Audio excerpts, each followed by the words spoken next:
Shalom à tous et à toutes. Je vais ce soir vous partager un point important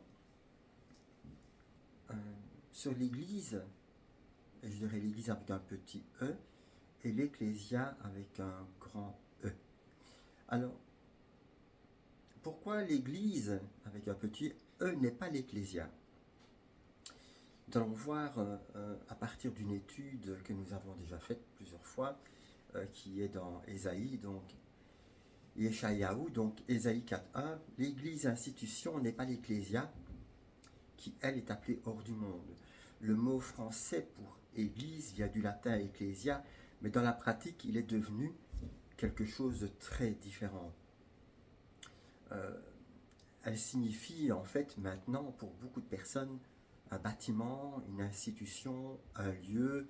On entend souvent les personnes dire je vais à l'église, peu importe les dénominations, peu importe les structures qui sont établies, mais pour eux, aller à l'église, c'est aller dans un lieu. Mais qu'est-ce que la parole de Dieu nous dit au sujet de l'Ecclésia? Il faut savoir que déjà dans la première alliance, l'Ecclésia était l'assemblée des saints. Donc quand Moïse s'adressait par exemple au peuple, il parlait à l'Ecclésia, à l'assemblée des saints nés d'Israël. Donc, hein. Qui est et quelle est l'Ecclésia que Moïse nommait ainsi? C'était ceux qui ne faisaient pas partie du monde. Ils étaient déjà hors du monde. Il faut savoir que la loi et tous les principes religieux que Dieu a mis en place a séparé le peuple hébreu des autres nations. C'est ce qui a fait et c'est ce qui a permis qu'ils ne se mélangent pas. Comme le livre que Dieu m'a fait écrire, sortez du milieu de mon peuple. Israël était une nation qui était au milieu des nations, mais qui ne faisait pas partie de ces nations. Elle avait des principes et des règles qui étaient établis par Dieu.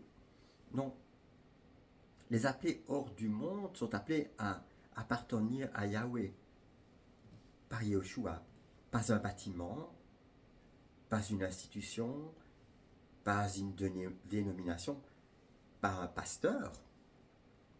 Je ferai un jour un partage sur le rabbinat évangélique. Il faut savoir que quand le second temple a été détruit, même si dans le second temple, l'arche de l'alliance n'était plus là, donc en principe, on voyait toute la religiosité à l'extérieur, mais la présence de Dieu n'y était déjà plus. C'est extraordinaire, puisque c'est Jérémie qui avait prophétisé sur ça. Donc, c'est la même chose. On peut voir dans les systèmes religieux tout le principe de la parole de Dieu, mais Dieu n'y est pas. C'est ce qu'un jour Dieu m'a montré dans une assemblée où il m'a fait passer, et il m'a dit, Dieu n'est pas ici.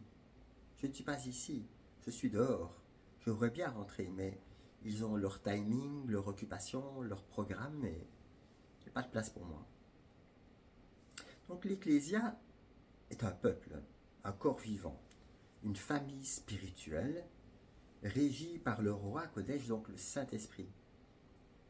Pourquoi l'Église avec un petit E n'est pas l'Ecclésia? Parce que dans l'histoire, l'institution humaine a remplacé la direction du roi Kodesh par l'organisation humaine, la hiérarchie, la communion fraternelle par la structure, la marche dans la vérité par les traditions, la vie du corps par un système religieux centré sur un pouvoir central. En fait, le système catholique romain, quand Constantin en 323 s'est autoproclamé chef de l'Ecclésia, donc de ce qui était l'Ecclésia à l'époque, c'est devenu l'Église catholique universelle, mais avec une autre tête, un pape. Principe qui était vrai dans la première alliance, puisque, je veux dire, Dieu avait voulu une caste de prêtres et un grand prêtre. Donc ils ont simplement reproduit ce qui existait. Cependant, ce n'est pas ce que Yeshua a voulu, et pour l'Ecclésia est un corps, c'est différent. Donc l'Ecclésia tire ses origines du céleste. L'Église, aujourd'hui, telle que nous l'avons, est terrestre, humaine, administrative.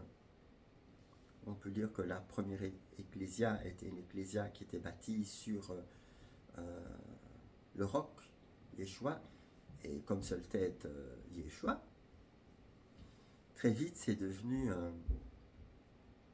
un système, je vais dire, philosophique, puisque, je vais dire, les, les Romains, en fait, en ont fait une philosophie parmi tant d'autres, hein, et ils ont tiré ça de, je veux dire, de la pensée qui était la pensée grecque, qui était on mélange tout. Les Romains ont fait la même chose, hein, ils ont mélangé le vrai du faux, ils ont mélangé, je veux dire, la vérité du mensonge, et c'est devenu une institution. Ensuite, on est passé à un système, c'est vrai, rabbinique, institutionnalisé, qui, en fait, empêche le Saint-Esprit de parler et d'agir. Et quand il le fait, ben, il le fait souvent et toujours à l'extérieur de ces systèmes-là. Et puis maintenant, c'est devenu un business. Donc on gère, si vous voulez, les églises comme, comme une entreprise, en fait. On fait du chiffre d'affaires, on vend et on fait des bénéfices. Toutes les années, on fait l'Assemblée nationale et on voit l'Assemblée générale, pardon, et on voit s'il y a des bénéfices, s'il y a des pertes, etc., etc. Alors que l'Ecclésia que Dieu a voulu, elle est d'origine céleste, elle n'a rien de terrestre, d'humain, d'administratif. Donc, dans Ésaïe 4.1, 7 femmes saisiront un seul homme en ce jour-là et diront, nous mangerons notre pain et nous nous vêtirons de nos propres vêtements. Seulement fais-nous porter ton nom et enlève notre opprobre. Donc, Yeshayahu, donc Ésaïe 4.1. Cette prophétie est spirituelle est pour l'Ecclésia et elle représente en fait tous les systèmes religieux, que ce soit les églises institutionnelles, qui en fait veulent bien en fait Yeshua comme sauveur, mais pas comme Seigneur. Elles disent, nous mangerons notre pain, donc nous nous occuperons nous-mêmes de l'enseignement, nous créerons notre propre doctrine, avec toutes les déviances. Hein. On sait fort bien que la femme qui enseigne, c'est une déviance absolue, puisque par le principe féminin, donc Adam était mâle et femelle, par le principe féminin, il amène une autre parole et une autre doctrine. Le choix entre le bien et le mal. Nous nous vêtirons de nos propres vêtements, donc nous déciderons de notre propre justice, nos propres pratiques, nos propres règles. Mais donne-nous ton nom. Laisse-nous simplement continuer à nous appeler chrétienne, sainte, Église. Enlève notre honte. Occupe-toi juste de sauver notre image, fais disparaître notre condamnation. C'est la religion sans obéissance. La forme sans la puissance. Le nom de Yeshua sans la soumission à Yeshua. Pourquoi ce verset explique l'état de l'Église aujourd'hui? Beaucoup d'églises, systèmes religieux modernes, veulent le nom de Yeshua, mais pas sa seigneurie. Veulent sa protection, mais pas sa correction. Veulent être son peuple, mais gardent leur propre doctrine, leur propre tradition, leur propre système, leurs propres vêtements spirituels. Elles veulent le badge pour l'accès, mais pas la transformation. C'est pourquoi l'Église n'est pas l'Ecclésia. L'Ecclésia est un reste, un peuple humble, un peuple régénéré, un peuple soumis au roi Kodesh. Je vous avais déjà fait un partage, je pense, sur Apocalypse 14. Ceux qui suivent l'agneau partout où il va, les 144 000. Donc il y a la Jérusalem terrestre et la Jérusalem céleste. Les 144 000 représentent ceux qui suivent l'agneau partout où il va, ceux qui seront les prémices de l'agneau, comme c'est marqué dans Apocalypse 14, ceux qui seront enlevés. Je ne vous dis pas que 144 000 c'est un nombre bien défini, ça peut être un code, mais ça représente en tout cas ceux qui sont morts à eux-mêmes parce qu'ils ne disent plus ma volonté, mais ta volonté, Père. Donc, le message prophétique que je peux vous donner aujourd'hui, c'est que Yeshua n'a jamais cherché à faire une organisation.